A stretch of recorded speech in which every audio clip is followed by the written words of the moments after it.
Hello there, Jeff with the Bigshooterist channel. Thanks for tuning in. Today I took a few days off since the legislature's out of session and we don't have to babysit the politicians from usurping our rights. So I came out to put up some new target frames. Take a look at that. If you've been following the channel at all, you know that it very seldom looks that nice.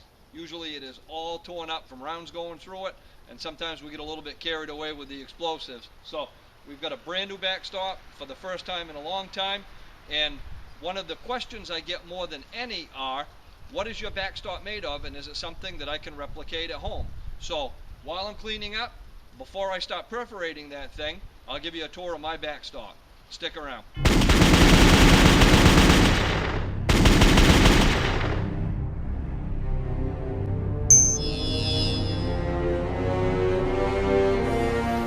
So this is our short-range backstop. This is the one that we use for submachine gun, tactical carbine, handgun, and to a sight in an occasional hunting rifle. We've got this range staked off at 3, 5, 7, 10, 15, 25, 50, and 100 yards. And it's to simulate the Maine Criminal Justice Academy's course, the qualification course. So it's fairly a one-use specific range. We've got several here on site, and I'll show you some of those at another time. You may have seen them on some earlier videos. But for this range, since we use it as a multi-purpose as well, what we've done is we've hinged this.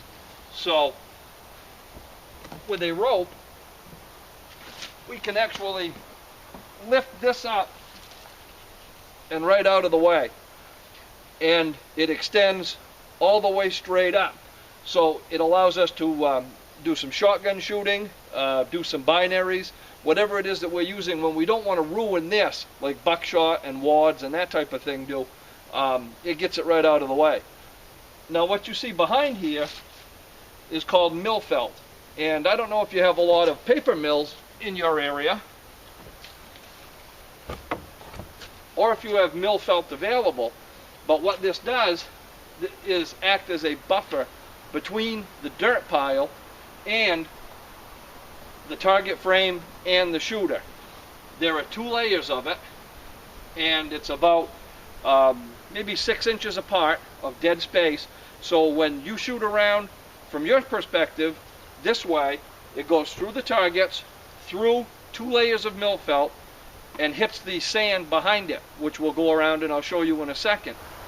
Because we shoot in the winter, we have frozen ground a lot, and it's not uncommon to have ricochets come back, and we want to do anything that we can to avoid anything that's avoidable, obviously. So with the mill felt, by the time it goes through, it expends a lot of energy, hits the sand even if the ground's frozen, and bounces back. It's very unlikely that it's going to get through 2 layers of mill felt, especially with the dead air. Let's take a look behind the felt and behind the target frame. That's where the magic happens. This is the rear of the impact area. As you can see, that's a big pile of sand. There are 40 tractor-trailer tires buried. As we laid down each tire, we filled it with dead sand.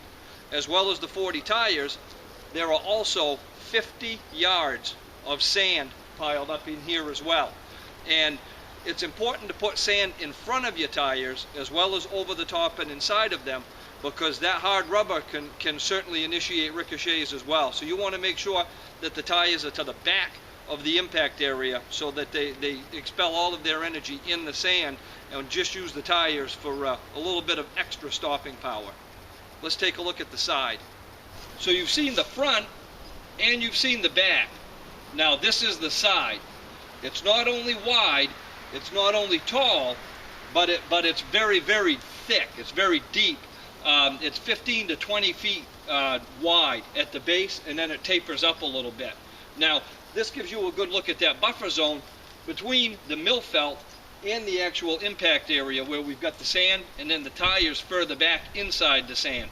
And in between the mill felt is the second layer for the second layer of mill felt. So it may be a little bit over-engineered, but in our business you can never ever be too safe. And the best thing about this is it wasn't a lot of money to put together. You can probably find, no matter what your area, somebody willing to get rid of tires. And also, dead sand is not very expensive. It's very, very fine and very, very loose. As a matter of fact, what we're going to end up doing this year, when we build it up just a little bit for housekeeping, is we're going to put some topsoil over it and seed it. And that's going to help kind of hold everything all together with the root system. Of course, the front is never going to totally seed in because we give it quite a workout regularly, but it will hold the rest of the sand together. So mill felt, if you do live in a mill area or a textile area, it's not very expensive. They typically throw it away when they're done with the run. So if you get in good with one of the mill workers, you can get this stuff. If you don't live in a mill area or even know what the hell I'm talking about when I talk about mill felt, I'm sure that there's something similar that you can use too. So you can have something that's very safe, that's very big, that has several levels of redundancy built into it, and you don't have to mortgage your home to do it.